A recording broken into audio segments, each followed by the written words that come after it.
अगर मैं कहूँ कि हमने अपनी जिंदगी की सबसे भयानक रात इस जंगल में बिताई थी, तो क्या आप यकीन करेंगे?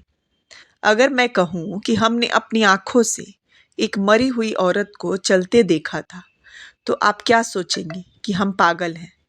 लेकिन सच यही है, और इस सच ने हमें मौत के दरवाजे तक पहुंचा दिया था। गर्मियों की छुट्टियों में हमने राहुल, सौरभ, निकिता और प्रिया ने सोचा कि इस बार कुछ नया किया जाए। पिकनिक का प्लान बना, लेकिन हमें क्या पता था कि यह एक सिर्फ पिकनिक नहीं, बल्कि मौत से सामना करवाने वाला सफर बनने वाला था। पिकनिक का श्रापित जंगल। गर्मियों की छुट्टियों में चार दोस्त राहुल, सौरभ, निकिता और प्रिया ने सोचा कि इस बार कुछ नया किया जाए। उन्होंने शहर से दूर एक सुनसान जंगल के पास पिकनिक मनाने की योजना बनाई। यह जंगल काला वन के नाम से जाना जाता था, और गांव के बुजुर्गों का कहना था कि वहां अजीब घटनाएं होती है। लेकिन दोस्तों ने इन बातों को अंधविश्वास समझकर नजरअंदाज कर दिया और वहां जाने का निश्चय कर लिया। सुबह सुबह वे अपनी कार में बैठकर जंगल की ओर निकल पड़े। रास्ता घना और सुनसान था, जैसे कोई वहां सालों से नहीं आया हो। चारों ने हंसी मजाक करते हुए सफर पूरा किया और जंगल के किनारे एक सुंदर स्थान चुना। वहां एक पुराना कुआं और कुछ सूखे पेड़ थे, लेकिन माहौल बहुत ही शांत था। उन्होंने अपना टेंट लगाया, खाना निकाला और मौज मस्ती करने लगे। लेकिन कुछ ही देर के बाद उन्हें अजीब सी अनुभूति होने लगी, जैसे कोई उन्हें देख रहा हो। निकिता ने सबसे पहले यह महसूस किया और कहा कि मुझे ऐसा लग रहा है कि कोई हमें घूर रहा है। सौरभ ने हंसते हुए बोला कि अरे तुम तो बेकार में डर रही हो, जंगल का वातावरण ही ऐसा होता है। लेकिन राहुल ने भी महसूस किया कि माहौल अजीब सा हो रहा था। उसने आसपास देखा, लेकिन कुछ नजर नहीं आया। दोपहर होते होते सूरज बादलों में छिपने लगा और अचानक ही ठंडी हवा चलने लगी। प्रिया पानी लेने कुएं के पास गई, लेकिन जैसे ही उसने पानी में झांका, उसे वहां किसी का चेहरा दिखा। डर के मारे उसने जोर से चीख मारी। सभी दोस्त दौड़कर उसके पास पहुंचे। प्रिया कांपते हुए बोली कि मैंने कुएं में एक औरत का चेहरा देखा है। वह बहुत डरावनी थी, उसकी आंखें लाल थी और उसका चेहरा जल चुका था। राहुल ने हिम्मत जुटाकर कुएं में झांका, लेकिन वहां कुछ भी नहीं था। सौरभ हंस पड़ा, शायद तुम्हें तुम्हारी ही परछाई दिखी होगी। लेकिन तभी निकिता की नजर पास के सूखे पेड़ पर गई।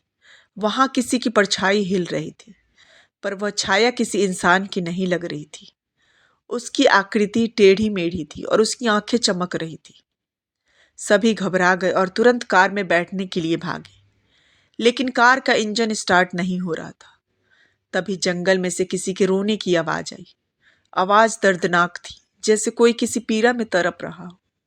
राहुल ने कांपते हुए पूछा, ये आवाज कहाँ से आ रही है? तभी अचानक से एक बूढ़ा आदमी पास की झाड़ियों से निकला और बोला, तुम लोगों को यहाँ नहीं आना चाहिए था, यह जंगल श्रापित है। सभी ने डरते डरते उससे पूछा कि क्यों और क्या हुआ था यहाँ। बूढ़े आदमी ने गहरी सांस ली और बताया कि कई साल पहले यहाँ एक औरत को उसके पति ने जला दिया था। वह अपने बच्चों के साथ इस कुएं में कूद गई, लेकिन मरने के बाद भी उसकी आत्मा यहीं भटकती रही। अब जो भी इस जंगल में आता है, वह कभी वापस नहीं जाता। यह सुनकर सभी दोस्तों की सांसें अटक गई। वे तुरंत वहां से भागने लगे, लेकिन अचानक उनके चारों ओर काले धुएं की तरह एक अजीब सा कुहासा छा गया। चारों इधर उधर भागने लगे, लेकिन रास्ता नहीं मिल रहा था। अचानक निकिता जोर से चिल्लाई, कोई मेरे पीछे है। जब सभी ने मुड़ कर देखा तो उनके ठीक पीछे एक औरत खड़ी थी। उसका चेहरा जला हुआ था, उसकी आंखों से खून टपक रहा था और उसके लंबे नाखून जमीन को छू रहे थे। वह धीरे धीरे उनकी ओर बढ़ रही थी। सौरभ ने डर के मारे पत्थर उठाकर उसकी ओर फेंका, लेकिन वह औरत अचानक गायब हो गई और हंसी उसकी चारों दिशाओं में गूंजने लगी। सभी ने दौड़ना शुरू कर दिया, लेकिन कोई भी दिशा सही नहीं लग रही थी। जंगल मानो कभी न खत्म होने वाली भूल भुलैया बन चुका था। अचानक राहुल को कुएं के पास वही बूढ़ा आदमी खड़ा दिखा। उसने जोर से कहा कि अगर अपनी जान बचानी है तो इस काले धागे को पकड़ो और बिना पीछे देखे दौड़ो। चारों ने जल्दी से धागा पकड़ा और आंखें बंद कर दौड़ना शुरू किया। भूतनी की चीखें उनके कानों में गूंज रही थी, लेकिन वे बिना रुके भागते रहे। कुछ ही पलों में वे जंगल के बाहर पहुंच गए। सूरज फिर से चमकने लगा और कार का इंजन अपने आप चालू हो गया। वे तुरंत गाड़ी में बैठे और गांव की ओर भाग गए। जब उन्होंने गांव में पहुंचकर पीछे मुड़कर देखा तो वह जंगल फिर से सामान्य लग रहा था, जैसे वहां कुछ हुआ ही ना हो।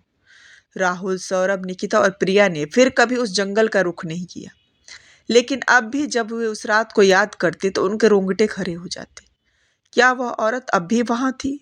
क्या वह फिर किसी का इंतजार कर रही थी? कोई नहीं जानता, लेकिन गांव के लोग अब भी कहते हैं कि अगर रात के समय कोई उस जंगल में जाता है तो उसकी चीखें कभी वापस नहीं आती।